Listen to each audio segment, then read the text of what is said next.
कितना समय आप भगवान को दे रहे हो, कितनी उम्र आपने भगवान को दी, कितना समय आपने भगवान को दिया। जैसे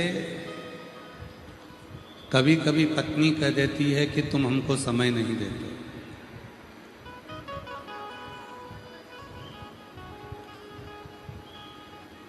और यदि थोड़ा सा समय पति अपनी पत्नी को दे देता है तो पत्नी प्रसन्न हो जाती है।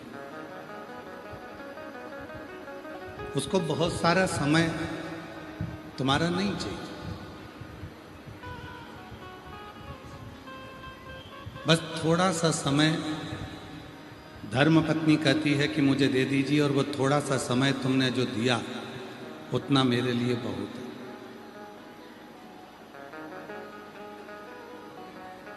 मुझे बहुत समय नहीं चाहिए, आप मुझे केवल थोड़ा सा समय दे दो, वो समय मेरे लिए बहुत है। उसी तरह थोड़ा सा समय यदि पति पत्नी को दे दे तो पत्नी उसकी जिंदगी भर सेवा करने को तैयार रहती है। उसी तरह अगर संसार का मनुष्य 24 घंटे में से थोड़ा सा समय देवाधिदेव महादेव को दे दे तो महादेव उसके दुख को मिटाने के लिए तत्पर खड़े हैं।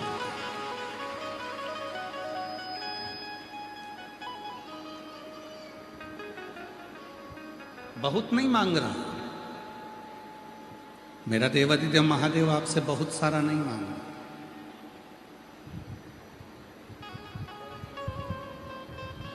चौबीस घंटे परमात्मा ने आपको और हमको दिए हैं।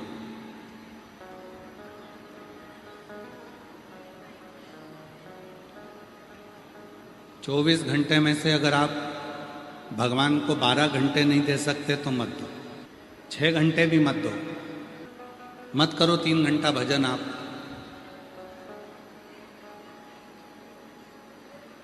पर शास्त्र कहता है 24 घंटे में से 3 घंटा भजन करो, 3 घंटा नहीं कर सकते तो 1.5 घंटा करो, 1.5 घंटा नहीं कर सकते तो 1 घंटा करो, 1 घंटा भजन नहीं कर सकते तो कम से कम आधा घंटा करो, आधा घंटा नहीं कर सकते तो 15 मिनट करो, 15 मिनट नहीं कर सकते तो 5 मिनट करो, और 5 मिनट भजन नहीं कर सकते तो 1 मिनट करो, और 1 मिनट भी नहीं कर सकते तो चुल्लू भर पानी में डूब मरो।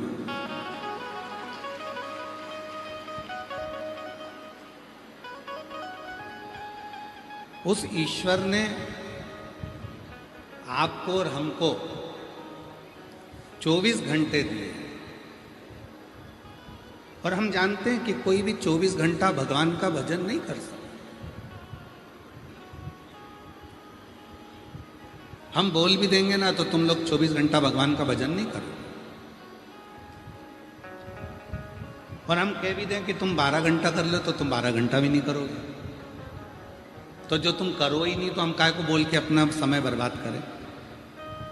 शिव पुराण कहती है 24 घंटा भजन नहीं कर सकते, 12 घंटा नहीं कर सकते, 6 घंटा नहीं कर सकते, 3 घंटा नहीं कर सकते, 1.5 घंटा नहीं कर सकते, आधा घंटा नहीं कर सकते, कम से कम 1 मिनट भी अगर आप भोलेनाथ के नाम का उच्चारण कर रहे हो, श्री शिवाय नमस्तुभ्यम कह रहे हो, नमः शिवाय कह रहे हो, ओम नमः शिवाय कह रहे हो, तो याद रखना कि तुमने जो 1 मिनट मेरे शंकर भगवान को दिया है, तुमने 1 मिनट जो मंत्र का उच्चारण किया है, एक दिन ऐसा आएगा कि जिस समय पर तुम दुख की घड़ी में खड़े होगे तब वो 1 मिनट का दिया हुआ श्री शिवाय नमस्तुभ्यम तुम्हारे सामने खड़ा होगा और तुम्हारे दुख को मिटाएगा।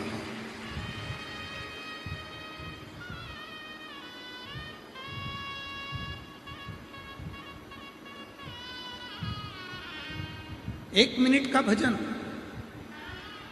1 मिनट का स्मरण तुम्हारे जीवन को सुखी कर दे, आनंदित कर दे। कितना समय आप परमात्मा को दिए हो?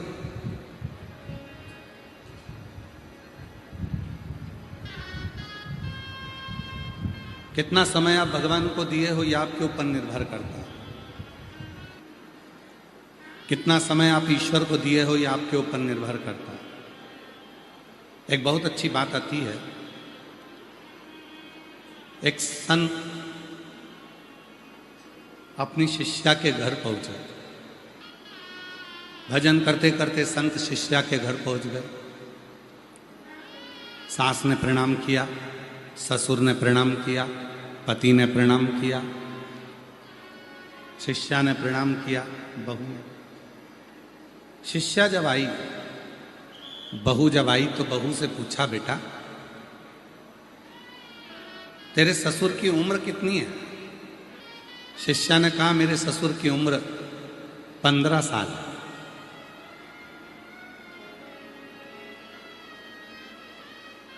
सास को गुस्सा आ गया, बताओ इसको 15 साल का ससुर दिख रहा है? पागल हो गई है, अपने गुरुजी के सामने झूठ बोल रही है। फिर पूछा, तेरी सास की उम्र कितनी है? तो कहा 8 साल। सास को और गुस्सा आ गया, बताओ मैं इसको 8 साल की दिख रही? बोलना चाहिए 60 का, बोल रही है 8 का। फिर कहा,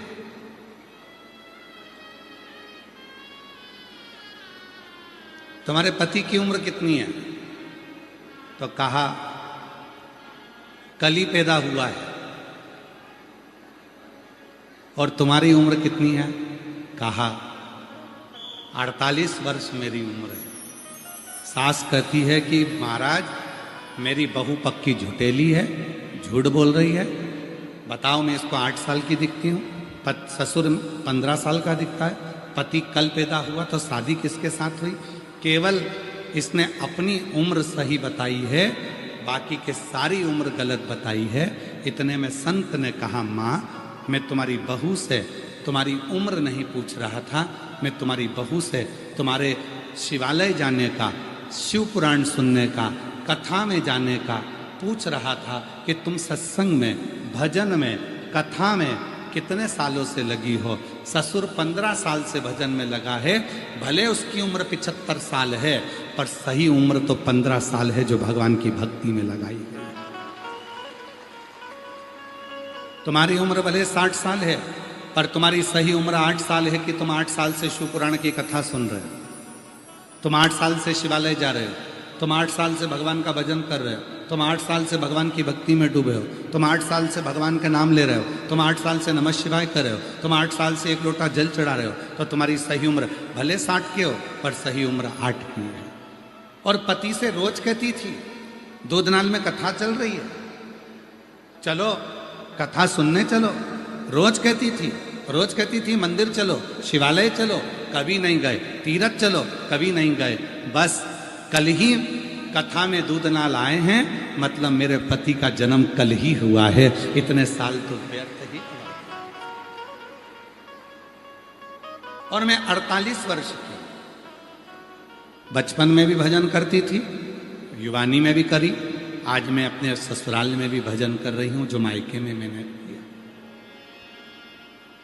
कर्म, कितना तुमने शिव का भजन किया, कितना तुमने भगवान की भक्ति करी, कितनी उम्र तुमने भगवान के भजन में लगाया, सबसे ज़्यादा जरूरी वही है। बाकी का समय तो तुमने जो निकाला कमाने में, परिवार में, कुटुंब में, कबीले में, ये सब गिनती में नहीं आया। गिनती में तो वही आया जो तुमने परमात्मा के लिए लगाया। और याद रखना मेरी जीजियों, मेरे धाराशिव जिले की मेरी जीजियों, मेरे दूधनाल की जीजियों, उमरगा की जीजियों, मेरे जीजाओं, मेरी बेटियों, मेरे बेटाओं, मेरे बुजुर्ग माँ बाप, याद रखना तुमने जितना समय भगवान को दिया है, तुम्हारी अंतिम श्वास के समय पर तुम्हारे परिवार वाले डॉक्टर से कहेंगे ये पैसा रख लो, पर हमारे पति की, हमारे पत्नी की, हमारे बच्चे की, हमारे ससुर की, सास की थोड़ी सी और जी ले, थोड़ा प्राण और मिल जाए, थोड़ा और जी लें, ऐसा कुछ कर दो। वो डॉक्टर कहेगा मैं अपना पूरा काम कर रहा हूं, आगे उसकी मर्जी है। तो याद रखना, तुमने जितना समय भोलेनाथ को दिया है, तुम्हारी अंतिम समय में उतना समय मेरा बाबा तुमको बढ़ा देगा और तुम्हें स्वस्थ कर कर तुम्हारे घर तक पहुंचा देगा।